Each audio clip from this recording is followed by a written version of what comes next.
पंचांग प्रणाम। भक्तों को पंचांग प्रणाम। हरे कृष्ण सबको।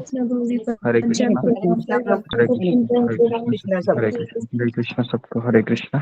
ओम अज्ञानतिमिरन्धस्य ज्ञानाञ्जनशलाकया चक्षुरुन्मीलितं येन तस्मै श्रीगुरुवे नमः। मुखं करोति वाचालं पङ्गुमलङ्घयते गिरिं यत्कृपातमहं वन्दे श्रीगुरुदीनतारिणम्। जय श्री कृष्ण चैतन्य प्रभु नित्यानंद श्री अद्वैत गदाधर श्रीवासादि गौर भक्त वृंद। हरे कृष्णा कृष्णा कृष्णा हरे हरे, हरे राम राम राम हरे हरे। ओके। हरे कृष्णा। सबका स्वागत है सत्र में। तो शनिवार के दिन हमने कथा है वह कहाँ पर छोड़ी थी, किसी को याद है? कोई मुझे बता सकता है? तो ओके। हाँ जी। पेज नंबर 233 शायद। तो कोई मुझे बता सकता है? सभी लोग तो रहते हैं, ठीक है, तो बताइए। नीतू झा माता जी। गुरुजी हरे कृष्ण पंचांग प्रणाम। शॉर्ट में बताओ। गुरुजी आपने वास्तु का स्टोरी बताया था जो कोलकाता में जन्म लिए थे और पीएचडी करके प्रोफेसर बन गए थे। उन्हें तांत्रिक से मिले महाराज रिचर्ड को वो बता रहे थे कहानी कि मैं बहुत डर गया था, से भी उन्हें निकाल दिया गया था। और वो राम के सेवक राम भक्तों से मिले तो वो राम का सेवा करने लगे, भक्ति करने लगे। और फिर आखिर में आपने बताया था कि वो महारानी कुंती का श्लोक कि भगवान जिस तरीके से सुर नदी गंगा अपार गति सागर के ओर निरंतर चलती रहती है, ये मैंने प्रण लिया है हे माधव कि इसी प्रकार संसार में मैं भी आपके बिना रुके आप में अपना मन लगाते रहूं, मेरा मन भी आपके प्रति चलते रहे। हरे कृष्णा जी। ओके। हरे कृष्ण। तो थोड़ा सा मैं आपको डिस्क्रिप्शन में बताना चाहूंगा। एक्चुअली महाराज को वो व्यक्ति कहाँ मिले थे, तो यहाँ पर लिखा है कि महाराज अकेले बैठे थे जनकपुर में, एक तालाब में बैठे थे। और उसने शुरुआत ही कैसी की थी, एक डायलॉग मारा था उसने। कौन बताएगा वो? वो बिच्छू घूम रहे हैं, बिच्छू घूम रहे हैं। तितलियों के वेश में बिच्छू घूम रहे हैं। घबरा कर मैंने उनसे पूछा था महाराज ने कि एक्चुअली महाराज को कुछ समझ में नहीं आया वो ऐसा क्यों बोल रहा है करके, क्योंकि महाराज को अभी तक बिच्छू कोई मिले नहीं थे, है ना। बिच्छू किसको मिला था? वासुदेव को मिला था। इसके लिए वो बोल रहा था कि तितलियों के वेश में बिच्छू घूम रहे हैं, है ना। तो यहाँ से हमने एक सीख लिया था। कोई मुझे बताएगा? यहाँ पर थोड़ा सा हम रुके थे और कुछ मैंने 2-3 लाइन बताई थी। जी गुरुजी सबके ऊपर ट्रस्ट नहीं करना है आपने कहा था। और मैंने ओके। और वो सच्चा गुरु और पाखंडी गुरु में अंतर बताइए बोले थे आप। हाँ जी। तो मैंने यहाँ पर 2 चीजें बताई थी, अगर आपको याद होगा तो। मैंने ये कहा था कि वहां पर कि कोई भी व्यक्ति हो, चाहे वह वैष्णव साधु ही क्यों ना हो, है ना, हमें उनसे प्रणाम करना ही चाहिए अगर हमको वैष्णव साधु मिलते हैं तो, है ना। तो हमें उनमें कोई संशय नहीं करना चाहिए। लेकिन कोई अपरिचित साधु हमको मिलते हैं, है ना, बाहर संप्रदाय के, तो हमें उनको यथा योग्य आदर देना चाहिए। लेकिन हमें उनसे वार्तालाप अवॉइड करना चाहिए। वो इसलिए क्योंकि दूसरे संप्रदाय का हमें कुछ पता नहीं होती है, फिलॉसफी क्या है करके, लेकिन हम उनसे नजदीक नहीं जाते। अगर वो नजदीक आते हैं तो हमें तुरंत ट्रस्ट नहीं कर सकते हम। थोड़ा समय हम जब उनसे वार्तालाप करते हैं, उनको परखते हैं, फिर हमें उनके ऊपर भरोसा करना चाहिए। और मैंने एक बताया था कि हमारी जो हृदय की बातें हैं, पर्सनल चीजें हैं, वो हम किसी से ज्यादा शेयर नहीं करनी चाहिए।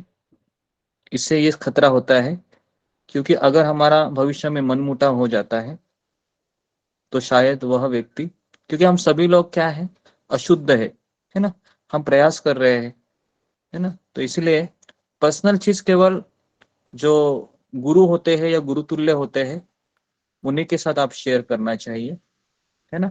बाकी हमको किसी से शेयर नहीं करनी चाहिए। ये चीज हमने यहाँ पर सीखी थी। उसके बाद हमने ये भी चीज सीखी थी कि सच्चा गुरु झूठा गुरु में क्या भेद होता है। तो झूठा गुरु हमेशा खुद को भगवान स्वीकार करके चलता है और सच्चा गुरु खुद को भगवान का सेवक के रूप में स्वीकार करता है। ठीक है? उसके बाद हम देखे थे कि वासुदेव और राधानाथ स्वामी महाराज 3 दिन चल के जाते हैं एक जगह पर, और वहां पर फिर अचानक उनको बारिश बारिश की संभावनाएं लगती है, और वह एक आश्रय लेते एक ऐतिहासिक शिला का वहां पर ही, जहां पर भारी वर्षा होने का संकेत मिलता है। और वहां पर वासुदेव जी अपनी कथा बताने लगते हैं कि किस तरह से मैं इतना पढ़ा लिखा था, पीएचडी किए थे, विदेश के दौरे भी किए थे, मुझे सरकारी नौकरी मिली थी, प्राध्यापक था मैं, लेकिन एक साधु तांत्रिक उनसे मिलने आया था।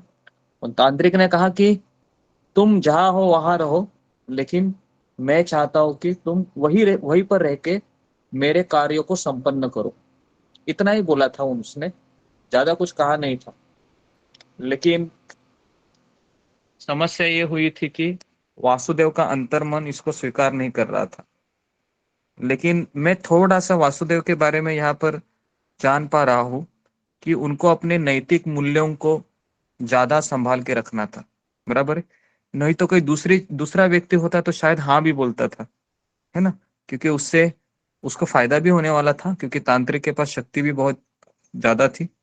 लेकिन फिर भी उसने उसको अस्वीकार किया। उसका परिणाम ये हुआ कि सबसे पहले उसकी माँ ने उसको समझाने का प्रयास किया, लेकिन माँ ने ही उसको घर से निकाला। उसके बाद फिर दूसरा चीज ये हुआ कि सरकारी नौकरी में जो उसके वरिष्ठ अधिकारी थे उन्होंने भी उनको निकाल दिया। फिर भी वो स्वीकार नहीं किए, हार नहीं माने। उसके बाद फिर महाराज को वो कह रहे थे कि मैं कई जगह पर मैंने नौकरी की खोज की, लेकिन 2-4 दिन होने के बाद ये साधुओं के लोग वहां पर आके टपकते थे और उन्हें मजबूर करते थे कि मैं उनको छोड़।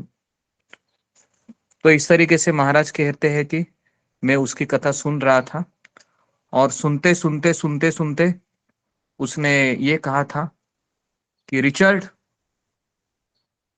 क्या इसके बाद की कहानी आप सुनना चाहते हो? यहाँ पर हम रुके थे, बराबर है। तो अभी हम आगे बढ़ते हैं, ठीक है। थोड़ा सा अभी का जो 2 पन्ने हैं थोड़ा आपके लिए भयभीत करने वाले हो सकते हैं, लेकिन इससे हमें ये सीख मिलती है कि जो बिच्छू घूम रहे हैं ना, अगर वो घूमते भी रहने दो, लेकिन अगर हमारे पास परंपरा है, गुरु शिष्य परंपरा, तो कोई हमारा कुछ बिगाड़ नहीं सकता। इसके मैंने उदाहरण दिए थे शिला प्रभुपाद जी का, अगर आपको याद होगा तो। प्रभुपाद जी के ऊपर भी तांत्रिक ने प्रयास किया था करने का, लेकिन वो खुद ही जल के राख हो गए। और क्योंकि हमारी जो शक्ति है ये आध्यात्मिक शक्ति है। हरे कृष्ण महामंत्र ये आध्यात्मिक है और तांत्रिक सिद्धि भौतिक है। तो इसलिए हमें डरने की कोई बात ही नहीं है इस चीज में तो। और खुद मेरे सामने भी ऐसे 3-4 लोगों से मैंने मेरे अपने जीवन में जब वो उन्होंने अप्रोच किया था मुझे निकालने के लिए, तो मैंने भी उनको ये 2 ही चीजें बताई थी। एक तो आप हरे कृष्ण महामंत्र का जप करो, और दूसरा है सत्संग में आ जाइए और श्रीमद् भगवद गीता का अभ्यास कीजिए। और उससे उनको रिजल्ट भी मिल रहा था। लेकिन जैसा कि अगर हमारा दृढ़ निश्चय कम पड़ता है तो फिर वो तांत्रिक विजयी हो जाता है। तो अभी यहाँ पर वह क्या कहने जा रहा है देखिए, मेरी दृढ़ता से क्रोधित होकर इस दुष्ट तांत्रिक ने मुझे मारने का प्रण कर लिया है। अभी काले जादू और मंत्रों से उसने एक अदृश्य शस्त्र बनाया जो शरीर से आत्मा को अलग कर देता है।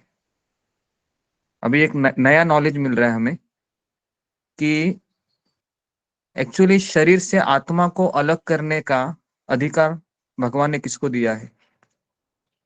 कौन बताएगा किसको दिया है शरीर से?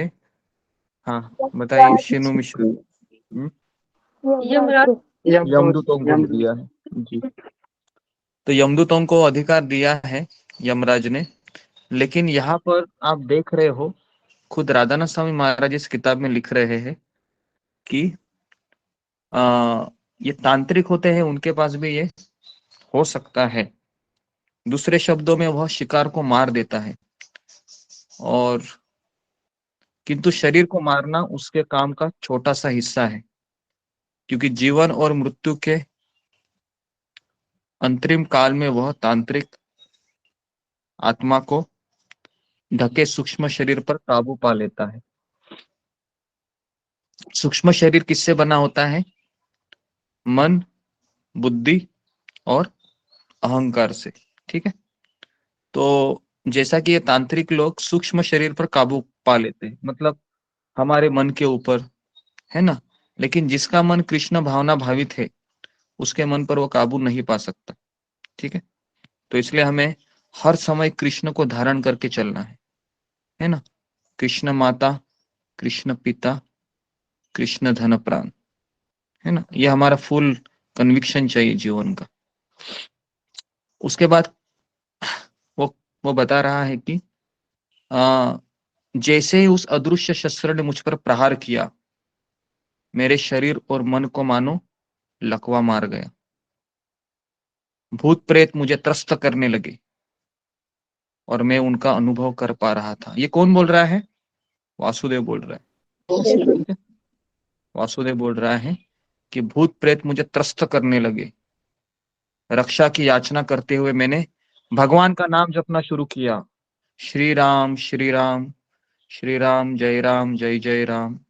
तो इस तरीके से भगवान का नाम लेना शुरू किया उन्होंने, और जब तक वह नाम मेरे मन में था वह अदृश्य शस्त्र मेरे प्राण नहीं खींच पाया। इसका अर्थ क्या है कि हरि नाम ने उस शस्त्र को काट दिया।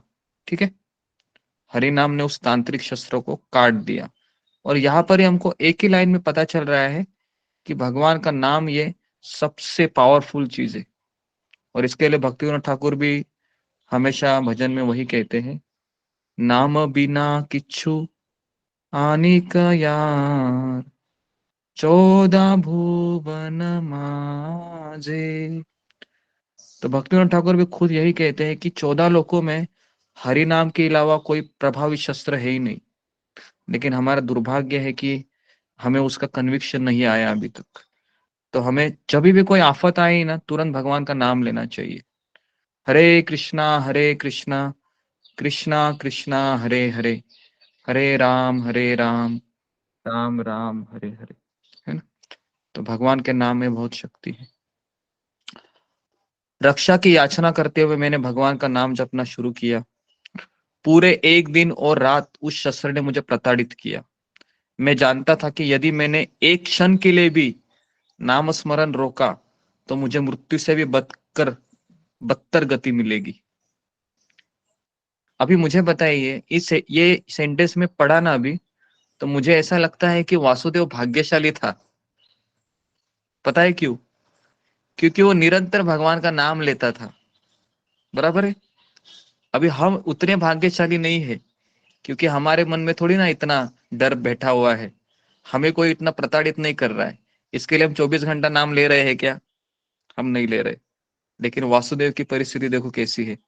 भगवान ने उसको उस हालात में डाला था कि वो क्षण के लिए भी राम नाम के बिना नहीं रह पाता था। तो मुझे तो ऐसा लगा कि ये बहुत बड़ी कृपा उसके ऊपर हुई है एक तरीके से, क्योंकि उसको बीमारी भी पता चल रही है और उसके पास सॉल्यूशन भी है। तो इस तरीके से वासुदेव कह रहा है कि मैं निरंतर प्रभु राम का नाम जप कर रहा था, भगवान के नाम के सामने वह शस्त्र मुझे मारने में असमर्थ रहा।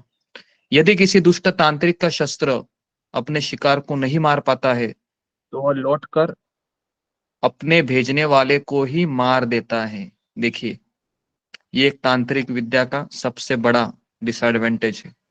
अगर मान लो किसी दुष्ट तांत्रिक ने आपके ऊपर कुछ छोड़ा, ठीक है, और मान लो कि जो पेलने वाला व्यक्ति है जिसके ऊपर छोड़ा गया है वो बहुत शक्तिशाली है, तो वो शस्त्र वापस उस तांत्रिक के ऊपर आता है और उसी तांत्रिक उससे ही वो मर जाता है बेसिकली, है ना। ऐसा एक एपिसोड भी है, देखो अभय चारण का एपिसोड है, आपने देखा होगा। उसमें एक कोई तो भक्ति एक है विनोद वो, भक्ति विनोद हाँ, ठाकुर ने भक्ति किया विनोद था। ठाकुर का है। जी जी, है ना। भागवत पाठ किए थे, भागवत पाठ। जी जी जी, बराबर। तो वो भी एक वीडियो है, कोई उसको शेयर कीजिए ग्रुप में, तांत्रिक का, वो हमारे लिए बहुत अच्छा है ना। किसी को अभय चारण का यूट्यूब में है ना, एक एपिसोड है सेम ऐसे ही है, इस कॉन्टेक्स्ट के रिलेटेड ही है। तो अगर आप वो लाइव देखोगे तो आपको और समझ में आएगा किस तरह से उनको मार देती है वो शक्ति। ओके, तो इस तरीके से आ, अपने ही जादू के हाथों वह काला तांत्रिक मारा गया। इसका अर्थ क्या है कि वासुदेव के नाम से वह तांत्रिक है वो मारा गया, मर गया वो। तो अभी हुआ क्या है, देखो, तांत्रिक है वह वासुदेव के राम नाम लेने से वो सारी शक्ति वापस उस पर आ गई और वह तांत्रिक मारा गया। और वासुदेव कह रहा है कि भगवान के नामों ने मेरी रक्षा किया। महाराज कह रहे ये खौफनाक कहानी सुनकर मैं सिर से पांव तक सिहर उठा और सुनने के लिए मैं आगे की ओर झुका। महाराज ने कहा फिर तो तुम बच गए ना, अभी टेंशन लेकर क्यों घूम रहे हो। लेकिन आगे सुनिए, अभी टेंशन अभी बढ़ गया था, ठीक है। तो कह रहे हैं कि दुष्ट तांत्रिक अभी भी है, अभी वो उसके शरीर में नहीं है, उसने स्थूल शरीर छोड़ दिया है, लेकिन अभी वो कहाँ पर है, प्रेत योनि में है। प्रेत योनि से अपने शिष्यों को नियंत्रित कर रहा है और मैं जहां भी छिपता हूं ना, वहां बदला लेने के लिए उन्हें भेज देता है ना। तो हर समय वो मुझे ढूंढ लेता है, मैं कहीं भी स्थायी रूप से रह नहीं सकता, क्योंकि कुछ भी हफ्तों में वो मुझे आतंकित करने पहुंच जाते हैं। कितना जीवन खतरनाक है ना वासुदेव का। एक दिन भी कहाँ रह नहीं सकता, खा भी नहीं सकता, पी भी नहीं सकता। हमेशा उसको वही डर हुआ रहता था कि कहीं वो वापस तांत्रिक मेरे ऊपर अटैक ना करे। और मुझे बताइए, कोई उसका सुनेगा क्या, बोलो, इस हालत में कोई भरोसा नहीं करता है इस चीज के लिए, कोई नहीं करता है। पता है क्या, डॉक्टर को भी जाओगे ना, डॉक्टर लोग भी इस पे विश्वास नहीं करते हैं, फिर उन लोगों को ऐसे ही लोगों के पास जाना पड़ता है ना। लेकिन सामने वाला व्यक्ति है ना, मोस्टली तांत्रिक विद्याएं किस में आती है, रजोगुण में आती है या तमोगुण में आती है, तमोगुण में आती है। तमोगुण में आने के कारण ना, वो लोग भी क्या होते हैं ना, तमोगुणी होते हैं, उनके ऊपर ट्रस्ट भी नहीं कर सकते। अगर हम किसी ऐसे व्यक्ति के पास जाते हैं छुड़ाने के लिए, तो सामने वाला व्यक्ति भी फिर हमको इसी तरीके से परेशान करता है, क्योंकि तमोगुणी व्यक्ति है, कभी सात्विक विचार ला ही नहीं सकता, तो इसके लिए वो भी हमको ठगेगा। ओके, तो इस तरीके से भारी तूफान अब शांत हो गया, बाहर का भी और अंदर का भी। वासुदेव ने सन्नाटे में आह भरी। इसी कारणवश उसने महाराज को कहा, राधानाथ महाराज को, कि अपनी इच्छा और स्वभाव के विपरीत मुझे एक बेघर साधु बनना पड़ा। अभी मुझे बताइए, वासुदेव का जो साधु बनना है ना, ये प्रेमवश नहीं है, बराबर है। वो भगवान से प्रेम नहीं कर रहा है, वो अपने आप को बचाने के लिए उसने साधु का वेश धारण किया है, ठीक है। तो इसके लिए वासुदेव को हम प्रेमी भक्त कहेंगे क्या यहाँ पर, हम उनको प्रेमी भक्त नहीं कहेंगे, ठीक है। तो ये कौन से कैटेगरी में आता है, किस में आता है बताओ? 4 प्रकार के लोग कृष्ण कहते हैं गीता में शरण आते हैं, 7वें अध्याय में हमने चर्चा की थी, याद है? आर्त, अर्थार्थी, जिज्ञासु और ज्ञानी। बताइए आर्त। कौन है? ये आर्त आर्त, आर्त है, आर्त दुखी है। गुरुजी, लेकिन वो जो भगवान की शरण में गए थे वासुदेव और उन्होंने नाम लेना शुरू किया, तो धीरे धीरे उन्हें प्रेम तो हो ही जाएगा ना भगवान से। फिर वो कहते हैं ना कि भगवान के नाम ने ही मुझे बचाया। नहीं, भगवान के नाम पे उनका प्रेम हो गया, विश्वास है, लेकिन बीच में कहा गुरु दिखाई नहीं दे रहा अभी तक। समझ में आ रहा है ना? तो इसके लिए हमने भक्ति के कैटेगरी देखे थे, है ना? स्मरणात्मिका भक्ति, मननात्मिका भक्ति, अभ्यास रूप भक्ति, है ना? तो इसमें अभ्यास रूप भक्ति में भी नहीं है ये, क्योंकि उसको भगवान के नाम का उसको महत्व पता है, लेकिन ये संसार कितना जहरीला है ना? मुझे भगवत धाम का नॉलेज उसको इतना नहीं है, यहाँ पर नहीं दिख रहा है उतना, है ना? तो इसके लिए है ये जो कैटेगरी है। अगर एक गुरु का यहाँ पर कुछ होता था ना, अगर उसने इतना भी लिखा था कि मैं मेरे गुरु के संपर्क में हूँ और गुरु ने मुझे नाम स्मरण करने के लिए कहा है, इसके लिए मैं नाम लेता हूँ, तो शायद हम उसको उस कैटेगरी में ले सकते थे। लेकिन फिर भी ये हमसे तो काफी, ये मुझे ऐसा लगता है कि सौभाग्यशाली है, क्योंकि भगवान का नाम उसके मुख में निरंतर रह रहा है। बराबर है, बराबर है ना? भगवान का नाम उसके मुख में निरंतर रह रहा है। क्यों रह रहा है? क्योंकि उसको पता है तांत्रिक शक्ति मेरे पीछे ही है, कभी भी अटैक कर सकती है। हमको ऐसा लगता है क्या? हमको तो लगता है भाई बिंदास थे, है ना? अभी दोपहर का खाना खाना खाने वाले हैं, बराबर है, रात का डिनर भी होगा, वो बाद में सो भी जाएंगे।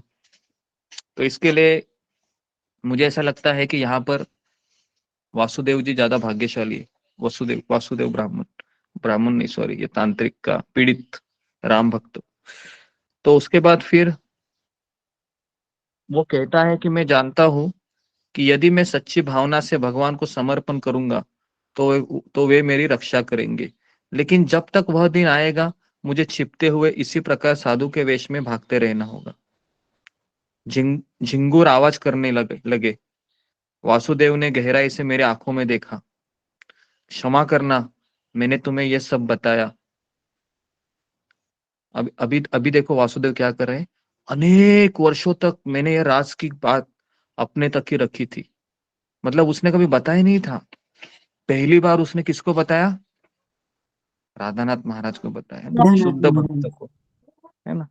तो मुझे भी लगता है कहीं ना कहीं वासुदेव का महाराज के साथ कुछ कनेक्शन रहेगा, है ना?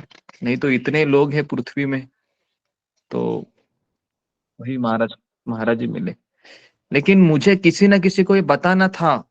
वासुदेव कह रहा था, रिचर्ड, मैं किसी को दोषी नहीं ठहराता। ये एक बहुत बड़ा प्लस पॉइंट है वासुदेव की कहानी का।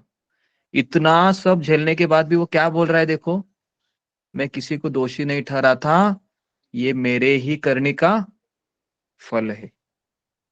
ये मुझे पॉइंट सबसे अच्छा लगा इसमें, पूरे किताब, मतलब ये पूरे स्टोरी में है ना, ये पॉइंट मुझे हमको सब सीखने के लिए। क्योंकि अभी ये ना एक आ, भक्त के जैसा बोल रहे हैं ये वासुदेव जी, है ना? अब हम इनको स्वीकार कर सकते हैं या इस लाइन के बाद कि ये भक्त ही है, क्योंकि इनको नाम के ऊपर श्रद्धा भी है।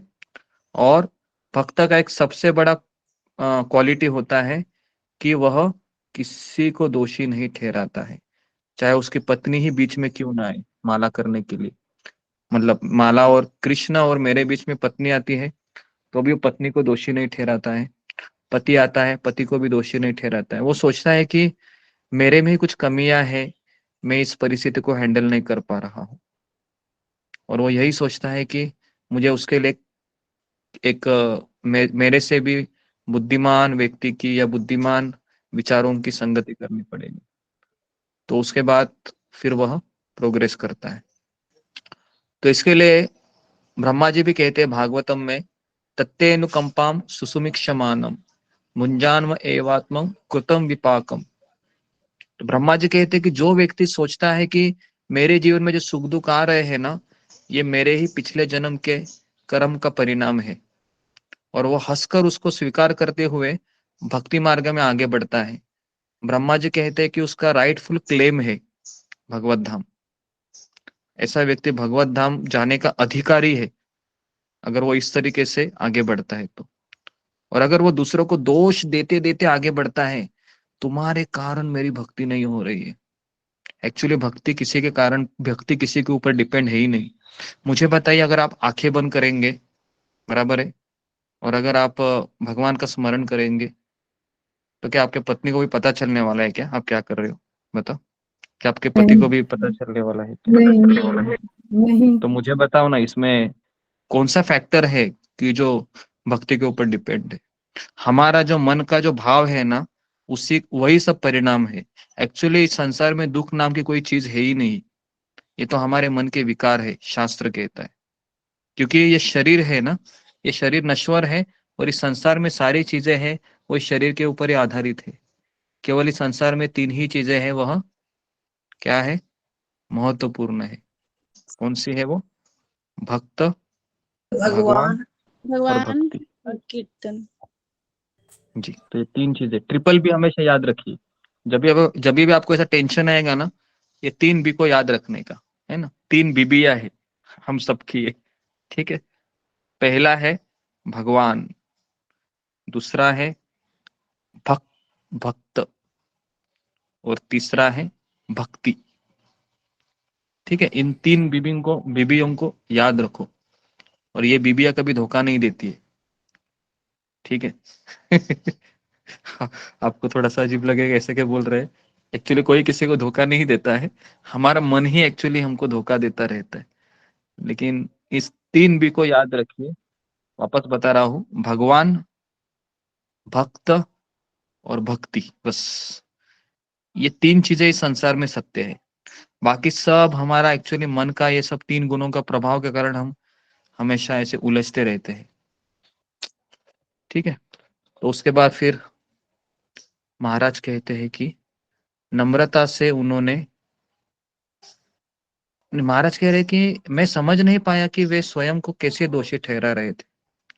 मैंने उन्हें इसे समझाने के लिए कहा, क्योंकि महाराज इस फील्ड में नए थे, क्योंकि महाराज केवल खोज कर रहे थे। तो उसने कहा कि मेरे ही करने का फल है।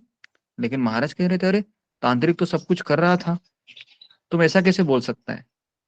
तो फिर अभी वासुदेव कह रहा है, नम्रता से उन्होंने अपनी वर्तमान समस्याओं का कारण अपने पिछले जन्मों के कर्म बताया। पता नहीं मैंने क्या किया था जिसके फलस्वरूप मुझे ऐसी परेशानियां भोगनी पड़ रही है, उन्होंने कहा, लेकिन मैं जानता हूं कि यह न्याय उचित है। इसका अर्थ क्या है कि वासुदेव ने स्वीकार किया था कि ये जो मेरे साथ जो तांत्रिक कर रहा है ना, ये सही हो रहा है, क्योंकि मैंने पिछले जन्म में इस तांत्रिक को कुछ बिगाड़ा था, और ये अभी मुझे क्या कर रहा है?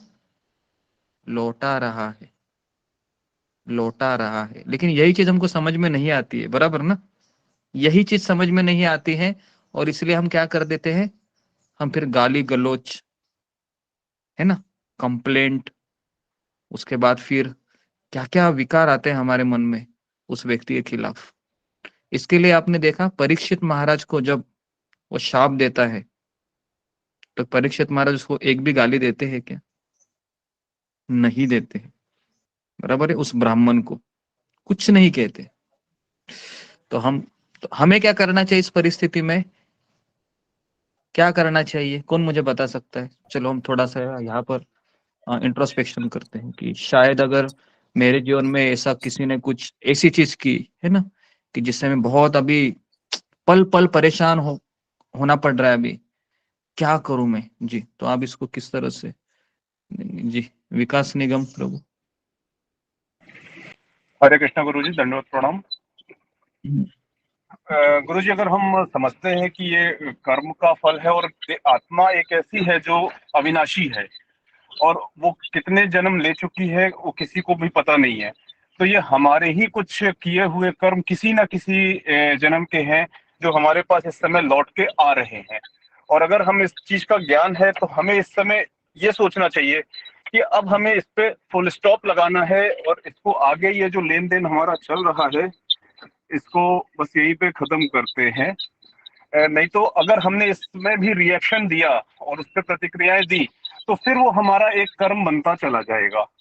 तो हमें अगर ज्ञान हो चुका है कि हम आत्मा है, परमात्मा का अंश है, और हमें ये जो मानव देह मिला है ये परमात्मा की प्राप्ति के लिए मिला है ताकि इस आवागमन से हम मुक्त हो सके, तो उसके लिए यही एकमात्र रास्ता है कि हमें जो ये प्रतिक्रियाएं मिल रही हैं उनको स्वीकार करें, ये समझ के, जैसे यहाँ पे वासुदेव जी ने समझा कि मेरे ही के कुछ पिछले कर्मों का फल है, इस तरह से हमें स्वीकार करना होगा और उसमें प्रतिक्रिया नहीं देनी होगी और अपना नाम स्मरण को हमेशा कंटिन्यू करना रहेगा। हरे कृष्णा प्रभु जी। जी जी जी, वेरी गुड, अच्छा प्रयास किया इन्होंने। और एक व्यक्ति का मैं मत लेता हूँ, इसके अलावा कुछ रहेगा तो जी। सुमिता सिन्हा। हरे कृष्णा गुरुजी, सभी भक्तों को पंचांग प्रणाम। ये गुरुजी मैं जो 100% सहमत हूँ विकास निगम जो प्रभु जी के बातों पे। मैं एक और चीज ऐड करना चाहती हूँ कि ये बस इंसान के साथ ही नहीं होता है, जैसे कि इंसानों के साथ ही बस हम कर्म को एक्सचेंज नहीं करते हैं आदान प्रदान, ये हम जानवरों के साथ भी करते हैं, पशु पक्षी के साथ भी करते हैं। जैसे कि मैं थोड़ा सा पर्सनल एक एग्जाम्पल लेना चाह रही हूँ कि हमारे यहाँ पे एक डॉगी है और जिसके साथ मतलब कि हम लोगों ने इसको 2 साल से है। अब हम लोगों का ऐसा समय आ गया कि हम लोगों को का जो वर्क फ्रॉम होम खत्म हो रहा है। अब हम चाह रहे हैं कि वो डॉगी के साथ मतलब डॉगी को हम किसी और को दे दे और उसको उसके बाद फिर हम मतलब कि हम निश्चिंत हो जाए। लेकिन हम लोग ने प्रयास किया कि हम लोग ने अपना 100% प्रयास किया कि हम ये किसी को और को दे दें। तो वो 10 दिन किसी और के पास रहा, लेकिन वो ओनर बोला कि अभी आप वापस ले जाइए डॉगी को, अपने डॉगी को। तो हम कहीं ना कहीं उसके साथ भी एक्सचेंज कर रहे हैं, कर्म का एक्सचेंज कर रहे हैं, हमारा पूरा परिवार। जैसे कि कुछ ना कुछ बैलेंस होगा कर्म का, जो कि हमको जब तक वो कर्म का बैलेंस खत्म नहीं होगा तब तक वो हमारे साथ हमारे साथ रहेगा, या तो जो भी हमें उसको कष्ट है, जो हमें कष्ट है, वो हम भोगेंगे। और जिस दिन वो खत्म हो जाएगा उस दिन सब अपने अपने रास्ते चले जाएंगे। तो मेरे को ये लगता है कि बस इंसान के साथ ही नहीं, ये चीज इम्प्लीमेंट होता है, मतलब ये एप्लीकेबल होता है जानवरों के साथ और पशु पक्षी के साथ भी। हरे कृष्णा गुरु जी, पंचांग प्रणाम। यहाँ पर जो आपने सोच किया है थोड़ा सा ऐसी गलत है, क्योंकि जानवरों को कर्म नहीं लगते हैं, ठीक है। तो अगर कुत्ता है किसी को काटता है तो कुत्ते को कोई सजा नहीं मिलती है, ठीक है। तो जानवरों के लिए कर्म का फेरा लागू नहीं होता है, और इसके लिए जानवर की जो आसक्ति रहती है ना किसी व्यक्ति के प्रति, वो अज्ञानमय होती है, क्योंकि उसको नॉलेज नहीं है। लेकिन इंसान की जब उसके प्रति आसक्ति रहती है, उससे उसको फल भुगतना पड़ता है। क्लियर है? तो ये 2 चीजें हैं। इसके लिए कुत्ता अगर आपको चाह रहा है तो उसको कुत्ते को कर्म नहीं लगेगा, लेकिन अगर आप उसको चाह रहे हैं तो आपको जरूर कर्म लगेगा। और यही केस हम भरत महाराज के केस में रिपीट कर रहे हैं ना। भरत महाराज का भी यही हुआ था, हिरण के प्रति अटैच हो गए, अगला जन्म लेना पड़ा, लेकिन वो उस हिरण के बारे में कुछ इंफॉर्मेशन नहीं आती है, बराबर है, जिस हिरण से वो अटैच थे, क्योंकि वो तो दूसरे अपना उत्क्रांति करके दूसरे शरीर में चला गया वो हिरण। तो इसके लिए कोई भी चीज है इसका किससे तालमेल कैसा होना है तो पहले वेरीफाई करना जरूरी है। ओके, तो सबको क्लियर है जानवरों को कर्म लगते हैं क्या? अगर शेर किसी को तो खाता है ना, नहीं अगर लगते, वो शेर भोग किसी को लेनी चाहिए। मारता है हरे कृष्णा तो गुरुजी, कर्म पंजाब लगेगा। इसका मतलब जो जानवरों की जो योनि होती है वो एक सजा के तौर पे ही होती है गुरुजी, इसलिए उनको कर्म फल जी नहीं लगते हैं क्या? जी जी। अभी जैसे चींटी है, चींटी मर गई तो नेक्स्ट बॉडी उनका उत्क्रांति फिक्स है, उनका नेक्स्ट बॉडी फिक्स है। लेकिन मनुष्य के पास ही वो चीज होती है कि वो अपना अगला जन्म वह फिक्स कर सकता है या नहीं कर सकता है। समझ में आया? बाकी के सारे योनि में उसको कोई चांस ही नहीं है। जिस तरह से मान लो अभी शेर है, तो शेर कोई पाप करता ही नहीं है, क्योंकि उसको उतना नॉलेज ही नहीं है। शेर अगर किसी आदमी को खाएगा तो थोड़ी ना उसको उस आदमी का कर्म लगेगा, वो तो अज्ञानी है। तो फिर शेर को next body next body next body next body, और जब उसको मनुष्य जन्म मिलेगा तब अगर उसने कुछ गलती किया तो उसको कर्म का फेरा लगता है। क्लियर है सबको ये चीज, जानवर और मनुष्य का? जी क्योंकि हाँ ये गुरुजी, शायद इसी वजह से जानवरों को सरकार की तरफ से कोई सजा नहीं, सिर्फ इंसानों के लिए सजा बनी है। हाँ, इंसानों को ही सजा दी जाए। आपने देखा है किसी कुत्ते को कटहरे में खड़ा किया है और न्यायाधीश बोल रहा है क्यों तुमने इस आदमी को मारा, ऐसे ऐसे होता है? ऐसे नहीं होता है ना? गुरुजी, और जो मनुष्य में जो जिनका मेंटल स्टेट ठीक नहीं है, जिनको हर शरीर मनुष्य का, बट उनको उतना समझ नहीं है, जन्म से ही मेंटल प्रोग्रेस नहीं हुआ है, उसको पाप पुण्य लगेगा कि नहीं? नहीं, किसी भी 84 लक्ष योनि में 4 लाख मनुष्य योनि है और बाकी के 80 लाख है वो पशु, उसके बाद जलचर, उभयचर, स्थावर, जंगम। तो ये 80 लाख योनि को कर्म का कोई उच्च नहीं है। 4 लाख मनुष्य योनि है। ये 4 लाख मनुष्य योनि को ही उसमें देवी देवता सब कुछ आ गए, मनुष्य, गंधर्व, किन्नर, है ना, राक्षस, असुर, ये सारे उस मनुष्य 4 लोग मनुष्य योनि में ही आते। ओके, तो मैं अभी आगे बढ़ते हैं। गुरु जी, तो जो माता पूछी ना, पागल व्यक्ति जैसा के द्वारा किया गया कर्म, थोड़ा वो क्लियर कर दीजिए। किसने? जैसे उसको पागल हम्म। व्यक्ति के द्वारा किया गया कर्म, जैसे मतलब जिसको दिमाग नहीं है। पागल व्यक्ति, हाँ, पागल व्यक्ति के द्वारा भी मान लो किसी को कुछ होता है ना, इंसान को, तो भी उसको कर्म का फेरा है वो लगेगा। अगर वो पागल अगर बन गया है ना, पागल बनना मतलब एक तरीके से उसकी बुद्धि है वो काम नहीं कर रही है, लेकिन उसका शरीर तो मनुष्य योनि का है ना। तो इस केस में क्या होगा कि माँ के गर्भ से तो कोई व्यक्ति पागल बन के जन्म नहीं लेता है, बराबर है, कोई भी नहीं लेता है। वो तो कुछ एक्सीडेंट कुछ हो जाते हैं या कुछ शौक दिए जाते हैं, इसी कारण मान लो पागल हो गया है ना, तो फिर उसका कुछ अलग ही सजा रहेगा कि जो उसका कुछ करेगा, उसकी कैटेगरी मुझे पता नहीं है, लेकिन सजा तो मिलेगा ही। ओके, आगे बढ़ते हैं अभी हम। तो वासुदेव ने अपने मेरा एक छोटा सा प्रश्न है, अगर मान लो जैसे कुत्ते को ज्ञान नहीं है तो फिर उसका अटैचमेंट कैसे हो जाता है हमसे? अरे कुत्ता है, कुत्ता अज्ञानी है ना, कुत्ता सत्वगुण में नहीं होता है। जितने भी पशु है, पंछी है, ये रजोगुण और तमोगुण में होते हैं। और रजोगुण का गुण धर्म क्या है? आसक्ति, बराबर है। तो रजोगुणी पशु रजोगुण में होते हैं, वो तो आसक्ति आ ही जाती है। लेकिन उनका आसक्ति कैसा होता है? उनका आसक्ति आत्मा के ऊपर होता है, शरीर के ऊपर होता है? शरीर के ऊपर होता है ना, आत्मा के ऊपर थोड़ी ना होता है। हमारा भी आसक्ति शरीर के ऊपर ही, आप सोचो, बराबर ना। हम अपना पति को क्यों प्रेम करते? क्या आत्मा इसके लिए प्रेम करते हैं क्या? पूछो अपने आप को। वो आपको साड़ी ला के दे रहा है ना, इसके लिए प्रेम कर रहे, या गहने ला के दे रहा है इसके लिए प्रेम कर रहे। तो वो जो आसक्ति है वो और कुछ नहीं है। तो आप पशुओं का इतना अटैचमेंट रहता है, हम इंसानों को सत्वगुण में होने के बाद भी हमारा आसक्ति रहती है। तो इसका अर्थ हम सोच सकते हैं कि हम एक्चुअली रजोगुण और तमोगुण से ज्यादा पीड़ित होते हैं। सत्वगुण में कभी हार्डली होते हैं हम, 5% 10%। जब ब्रह्म मुहूर्त में हम जप करते हैं वो भी, जैसे ही 10-11 बजे के बाद पूरा हम रजोगुण में चले जाते हो। और जब आप सत्संग में रहते हो ना, तब आप 3 गुणों के ऊपर चले जाते हो। इसके लिए कोई भी परेशानी हो, अगर आप भक्तों के संग में हो ना, आप बहुत सेफ हो। और जैसे आपने भक्तों का संग छोड़ दिया, फिर वासुदेव जैसी हालत हो जाती है हमारी, हमें दर दर भटकना पड़ता है। ओके, इस तरीके से।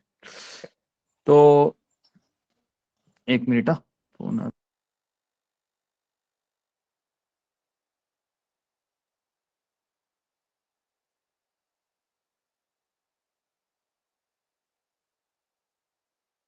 हरे कृष्ण गुरुजी, गुरुजी चले गए?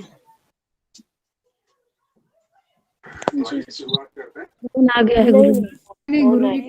आ रहे गुरुजी, बोल के कहे 1 मिनट। जी जी, हरे कृष्ण हरे कृष्ण। तो एक इम्पोर्टेंट फोन आ रहा था तो मुझे लेना पड़ा, हमारे बॉस का। पति की आसक्ति होती तो क्या होता है?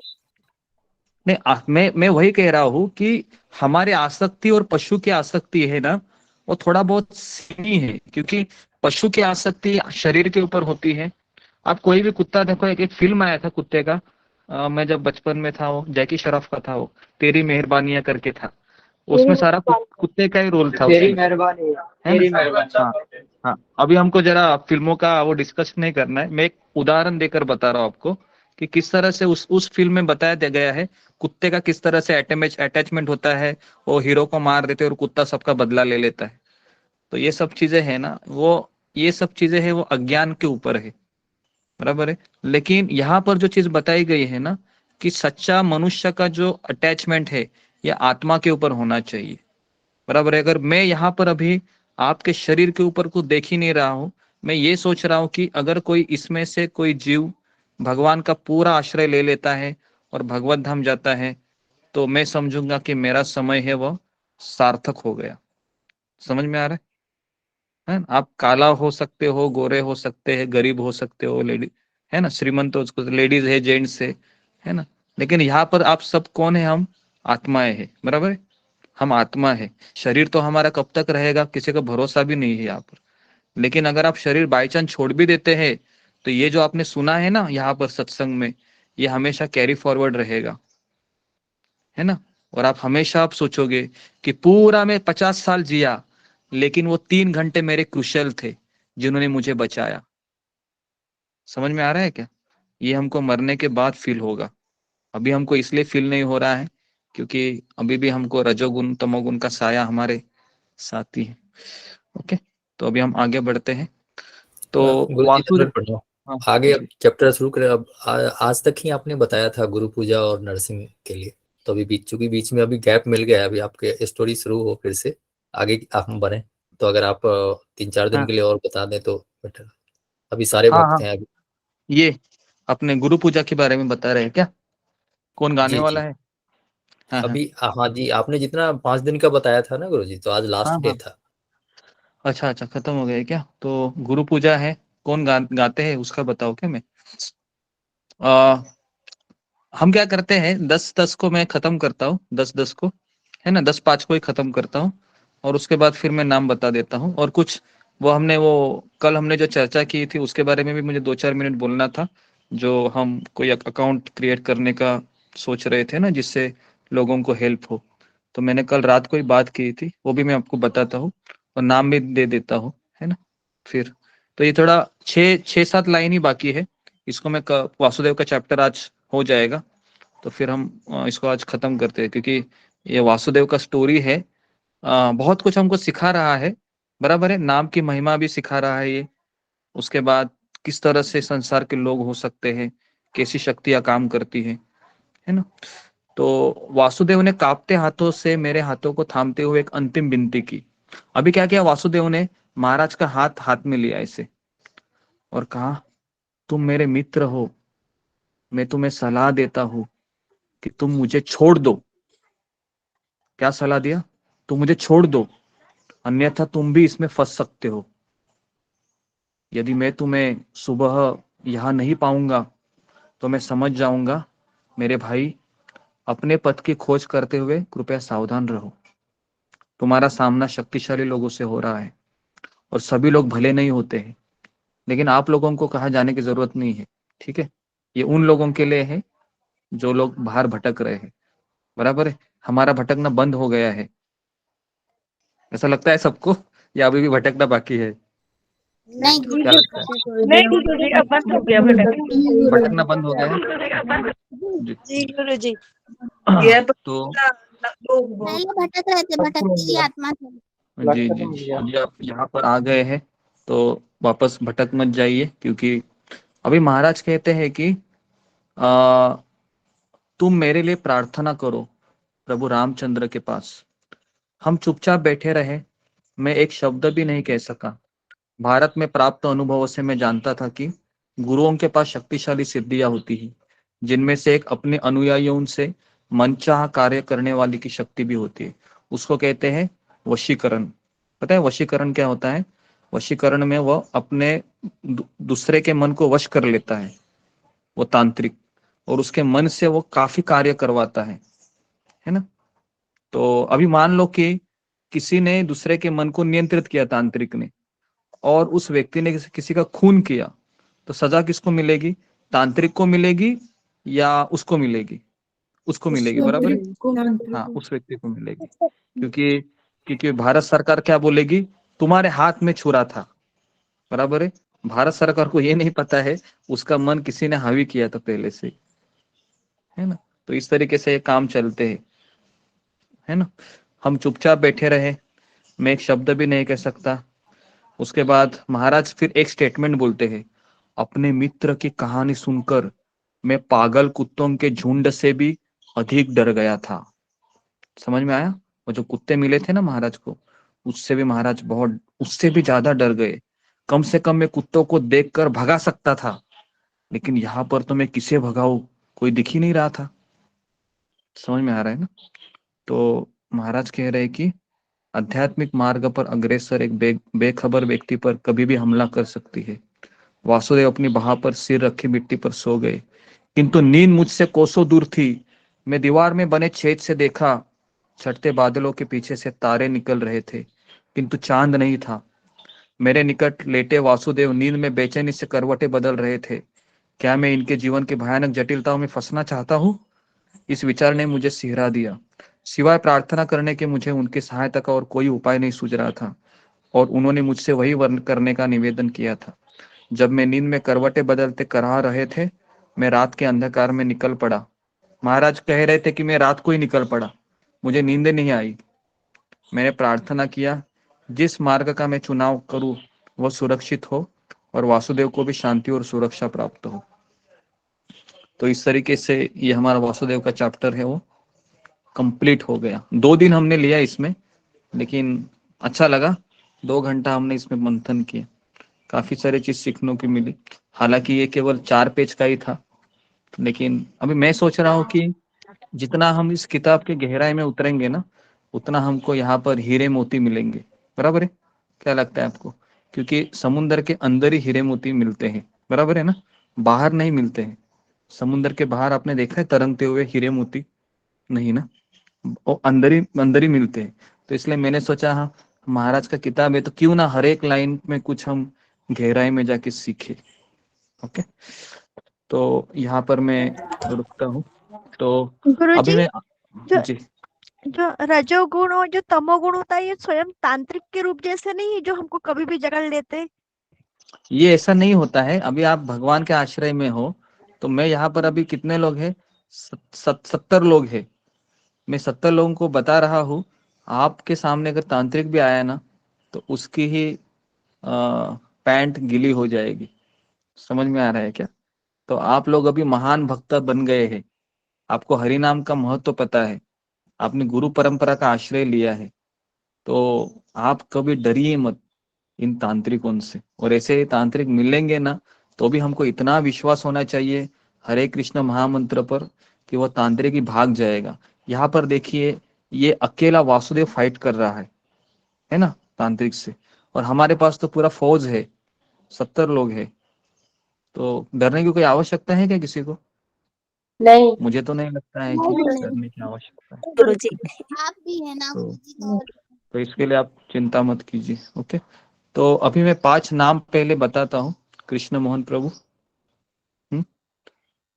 जी कृष्ण मोहन प्रभु रेडी है? हाँ, जी तो मैं रेडी। जी तो अभी मुझे बताइए कि किन्होंने अभी तक ये गाया ही नहीं है गुरु पूजा, वो फिंगर को रेस किए। जी ओके, तो मैं 5 नाम पूरा 1 हफ्ते का एक कर दूं क्या कृष्ण मोहन प्रभु? बहुत लोग हैं तो जी गुरुजी। 1 हफ्ते का कर लेते हैं, है ना? जी तो अच्छा रहेगा। फिर नेक्स्ट हर एक हफ्ते का कर लेते। तो अभी आज का डेट है मंडे। ओके, ट्यूसडे का ठीक है, ट्यूसडे देवी मंडल माता जी कल गाएगी। उसके बाद वेनसडे जी गुरुजी। जी वेनसडे है वो जुम्मा गोराई माता जी। फिर जी गुरुजी।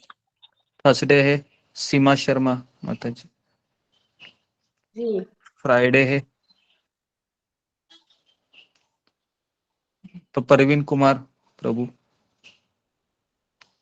और सैटरडे है रूबी कुमारी माता जी। जी गुरुजी।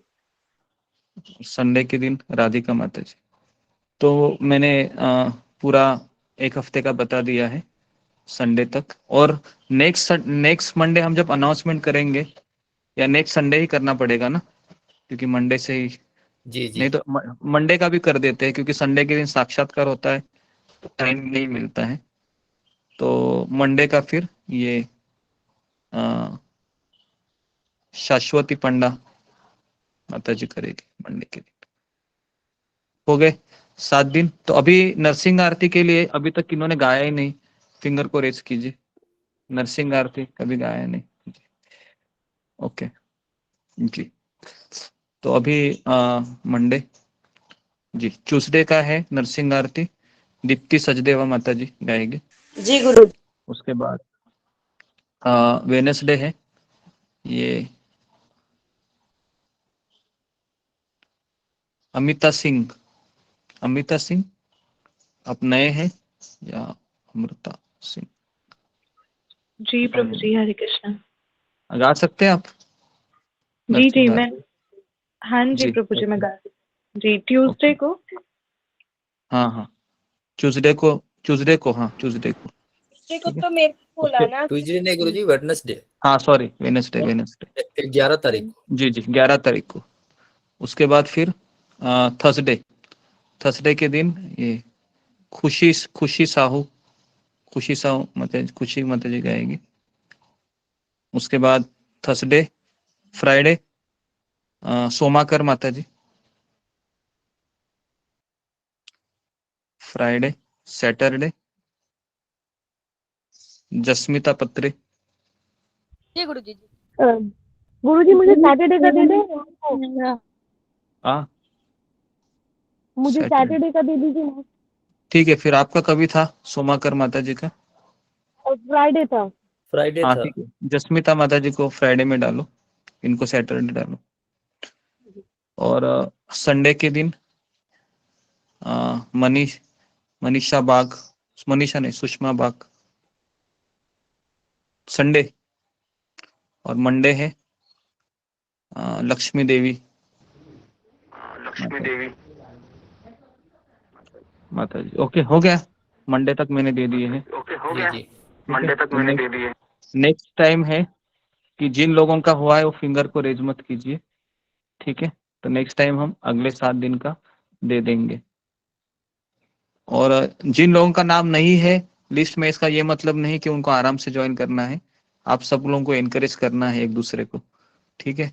नहीं तो आप बोलोगे मेरा नाम नहीं है लिस्ट में, मैं आराम से 9:15 बजे ही लॉगिन करूंगी, तो फिर कृष्णा आपसे नाराज हो जाएंगे। क्योंकि मुझे पता चलता है कि इसके लिए पूरे हफ्ते भर का लिस्ट देने का वही दुष्परिणाम होता है कि बाकी के लोग निश्चिंत हो जाते हैं। तो मैं ऐसा नहीं चाहता हूँ कि आप सभी लोग समय पे ज्वाइन करें, ठीक है? हाँ, तो एक चीज मुझे बतानी थी कि जैसे एक अकाउंट हम खोल रहे हैं जिससे हम जिनका रिचार्ज है ना, रिचार्ज हो सकता है, या जब यात्रा रहेगी तो हम दोनों चीजें उसमें हम ये कर सकते हैं। तो जिस तरह से कल हमने इस चर्चा को हम थोड़ा सा जोर दिए थे, तो देवी मंडल माता जी ने प्रस्ताव रखा था और सबने उसका अनुमोदन भी किया था। तो मैं पहले ग्रुप में सबकी राय लेना चाहता हूँ, और यही अनाउंसमेंट हम गीता क्लास में भी करेंगे, कृष्ण मोहन प्रभु, ठीक है? तो क्योंकि कुछ लोग हैं वहां पर ज्यादा लोग रहते हैं गीता क्लास में, और सुबह के क्लास में 70% रहते। तो मुझे बताइए कि कितने लोग इसके लिए अग्री है कि महीने में जो भी यथाशक्ति 50 रुपीज से हम शुरू करते हैं, 50 रुपीज से जो भी आपको मैक्सिमम है रहेगा तो आप दे सकते हैं, जिससे हम ऐसे लोगों के रिचार्ज मार सके मोबाइल के, जिससे उनका ऐसे काफी लोग हैं हमारे ग्रुप में जिनको 4 दिन 3 दिन 6 दिन रुकना पड़ता है रिचार्ज के लिए। तो एटलीस्ट हम उनके घर वाले जब मारेंगे है ना 10 दिन 15 दिन का रिचार्ज, तो हम उनको दे सकते हैं, है ना? तो ये चीज मुझे बतानी थी। तो लेकिन मैं पहले सबका सहमति मैंने लिया नहीं था, क्योंकि इसमें सबका योगदान होना चाहिए। तो इसके लिए मैं पहले आप लोगों को ही पूछता हूँ कि कितने लोग इसके लिए अग्री है, जो इस तरीके से इस पर्पस को मतलब बढ़ा सकते हैं ताकि हम भक्तों की सेवा हो। हमारा मेन मोटिव वही है कि कोई व्यक्ति श्रवण और कीर्तन करने से पीछे ना हो, है ना? नहीं तो क्या होगा, इतना अच्छा मनुष्य जन्म उसको मिला है, केवल एक 200 400 500 600 रुपए के रिचार्ज से, है ना, उसका वह कृष्ण भावना 7 दिन के लिए रुक जाता है, 6 दिन के लिए रुक जाता है, बस वो ना हो। और इसके लिए कोई हमने मैंडेटरी भी नहीं कुछ किया है। ये आप ऐसा मत समझिए कि ये नहीं देने से कुछ प्रॉब्लम, ये नहीं भी दिया तो भी चलेगा, ऐसा कुछ नहीं है कि हार्ड एंड फास्ट है। क्योंकि हमारा तो सत्र है हम पूरा एक निष्काम भाव से कर रहे हैं। यहाँ पर तो हम 1 रुपया 2 रुपया से कुछ भी नहीं, बस केवल आपको कमिटमेंट देना है। यहाँ की फी कमिटमेंट ही है और कोई फी नहीं है इसमें, ठीक है। सो ओके, तो मुझे ऐसा लगता है कि कम से कम कितने लोग हैं जी, जी फिलहाल 37 लोग हैं आउट ऑफ। और अगर किसी को इसके बारे में जानना है तो हम इसका एक हम ब्लॉग भी बनाते हैं, ब्लॉग नहीं तो एक फॉर्मेट बनाते हैं कि इसमें, और इस्कॉन का जो संस्था है ना, उसके 7 उद्देश्य है। शीला प्रभुपाद ने 7 उद्देश्य दिए थे, उसमें से एक उद्देश्य ऐसा है कि भक्तों की सहायता करने के लिए, है ना, उनको एक प्लेटफॉर्म बनाना जिससे वो भक्ति आसानी से कर सके। ये शीला प्रभुपाद के जो 7 उद्देश्य है इस्कॉन के निर्माण के हेतु, ये 7 में से एक उद्देश्य ये है। तो इसके लिए हम जो कर रहे हैं ना, ये शीला प्रभुपाद के उद्देश्य को पकड़ के ही है ना। तो इसमें उल्टा ये तो हम प्रभुपाद का ही एक डिजायर को फुलफिल कर रहे हैं। और हम चाहते हैं कि भविष्य में भी अगर कुछ, है ना, ऐसे लोगों के लिए रहने की भी व्यवस्था हो वृंदावन में, है ना। चाहे हम 2 रूम भी बनवाए ना, 2 रूम 3 रूम या एक हॉल और टॉयलेट बाथरूम, एक थोड़ा सा जगह लेके, है ना, और उनका खाने का व्यवस्था, दाल राइस बनाने का व्यवस्था भी करेंगे ना, तो आने वाले बहुत लोगों का इसका एनकरेजमेंट लगेगा कि एटलीस्ट बुढ़ापे के समय मुझे कृष्णा का आश्रय देने में कोई व्यक्ति मुझे सहायता कर रहा है ना। तो ये मेरा ड्रीम है एक्चुअली। लेकिन उसके लिए फिलहाल अभी हम एक स्टेप उठाए हैं। तो कृष्ण की इच्छा हुई, है ना, गुरु की इच्छा हुई, प्रभुपाद की इच्छा हुई, तो धीरे धीरे ये भी हो सकता है। तो ये सारी चीजें मैं आपके सामने रख रहा हूँ क्योंकि कल इस चीज को थोड़ा सा जोर हुआ था, लेकिन समय मेरे पास भी नहीं था क्योंकि मुझे सेवा में बुलाया गया था 10:30 बजे ही। तो ये चीज मुझे बतानी थी। तो सबको कैसा लगा ये थॉट? सब अच्छा लगा? अग्री है सब? बहुत अच्छा गुरुजी, बहुत अच्छा लगा हाँ गुरुजी, बहुत आप जी। मतलब आप आगे बढ़िए गुरुजी, धीरे धीरे सब होएगा। जी जी। तो मैं तो बोलती हूँ वृंदावन में जो रूम बनेंगे ना, वृंदा के साथ साथ हम भक्तों के लिए भी, कि हम लोग जाए तो वहीं रुके। हाँ, तो वही है। गुरुजी मुझे ना कुछ आप क्या होना चाहिए गुरुजी, एक सेकंड, ये भी होना चाहिए कि जो हम होटल में पैसा भरेंगे ना, वो पैसा हम अपने रूम में भरेंगे ताकि उसका धीरे धीरे वो इम्प्रूवमेंट होता रहे, आगे वो बनता रहे, बढ़ता रहे।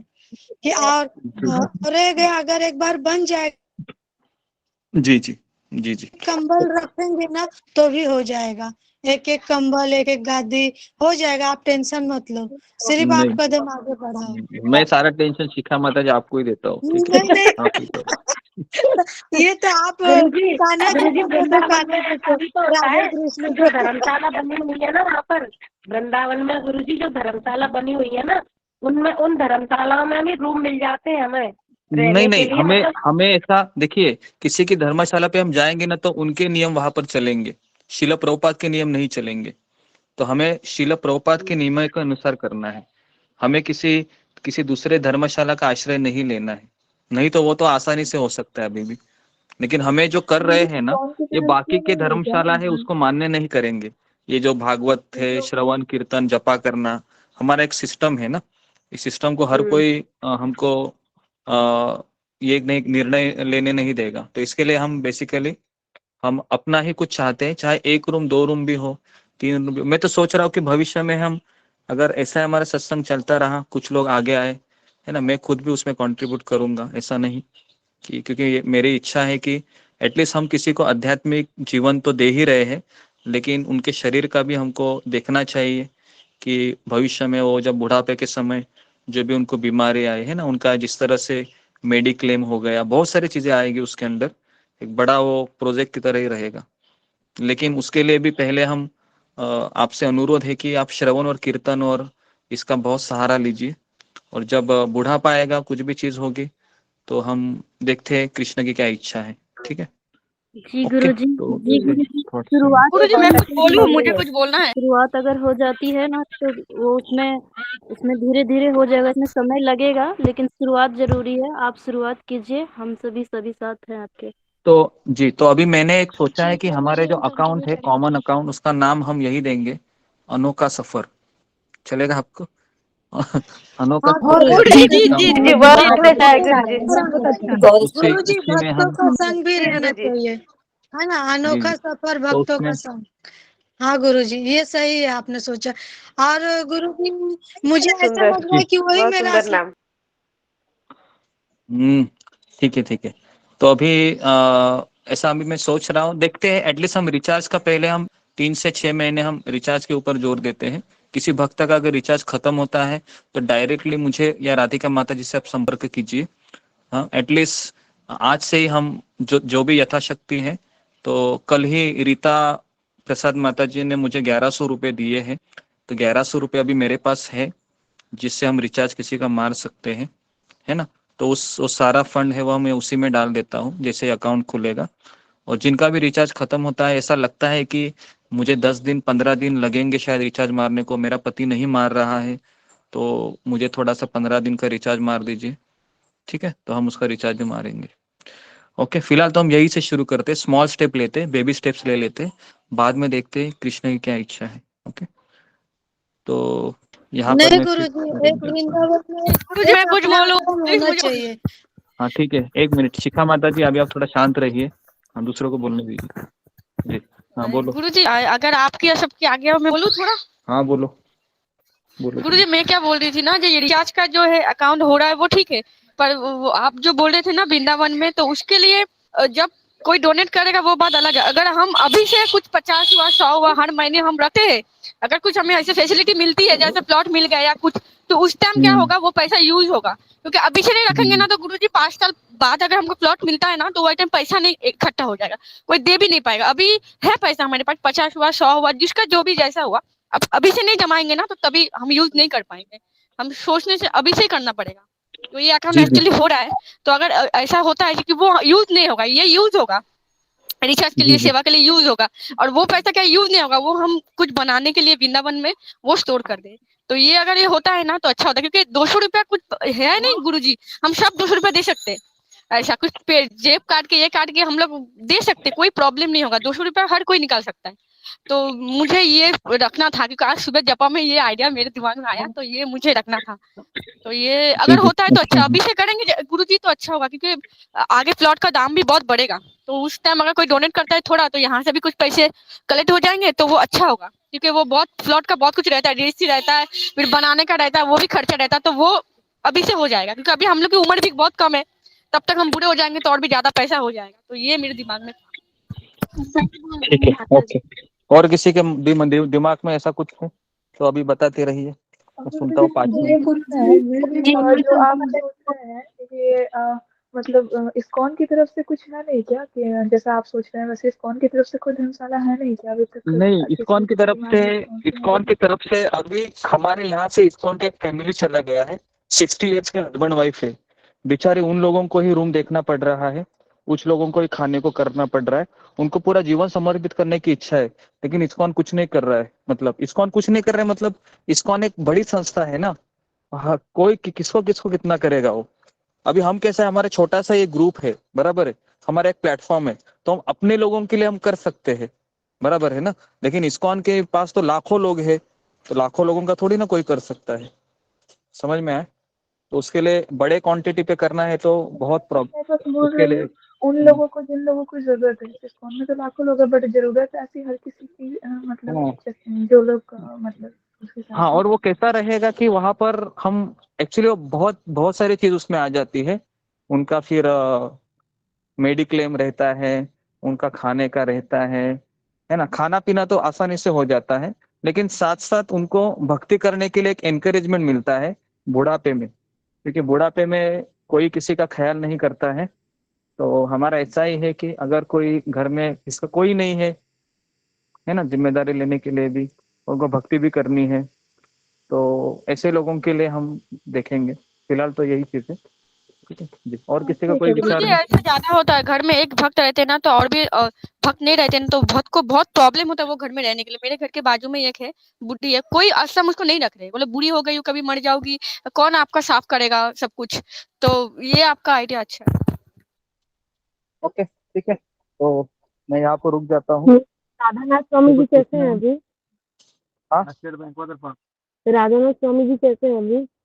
ब्रदर महाराज का अभी भी हेल्थ डाउन ही है महाराज। मुझे भी नहीं दिखाई दिए, आए ही नहीं यहाँ तक, मेन मंदिर में भी नहीं आए, दर्शन लेने के लिए भी नहीं आए हैं। 4 दिन हो गए हैं, आराम कर रहे हैं, क्योंकि उनका उम्र ही अभी 73 प्लस है महाराज का। और इतने लोगों को जब हम शिष्य के रूप में स्वीकार करते हैं ना, तो शिष्यों के कर्म भी गुरु को लेने पड़ते हैं ना। तो इसके लिए गुरु हमेशा वो बीमार ही रहते हैं मैक्सिमम, क्योंकि उनके पास 6000 शिष्य है। और अगर कोई नियम पालन नहीं करता है तो सारा फिर वो दोष किसको जाता है? गुरु के ऊपर जाता है ना। अगर मान लो गलती से एक शिष्य ने चाय भी पी लिया तो सारा कर्म फिर वो किसको चला गया? गुरु को चला गया। तो अभी क्या है, इसके लिए ना ये शिष्य का बहुत कमिटमेंट होना बहुत जरूरी होता है। नहीं तो अगर वो स्वीकार करता है ना, ये मन की चीजें होती है। भले किसी का दीक्षा ऐसा ऑफिशियली नहीं हुआ, लेकिन उसने स्वीकार किया है और गुरु ने भी स्वीकार किया उसको, तो फिर वो जो भी कुछ करता है शिष्य, उसका फिर सारा कर्म है उसको को जाता है। और फिर वो फिजिकली फिर वो वीक हो जाते हैं। और फिर लेकिन उनका अभी हेल्थ है, अभी भी नॉर्मल नहीं हुआ है। 4 दिन हो गए। यहाँ के भक्त बताए कम से कम 7 से 10 दिन लगेंगे महाराज को बाहर आने के लिए। जब बाहर आएंगे तो मैं आपको दर्शन करवा दूंगा, ठीक है। तो मैं यहाँ पर रुकता हूँ। बहुत बहुत धन्यवाद आप सबका। हरे कृष्णा हरे कृष्णा कृष्ण कृष्ण हरे हरे राम राम राम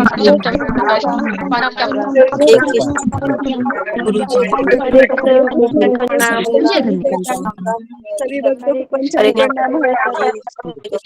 हरे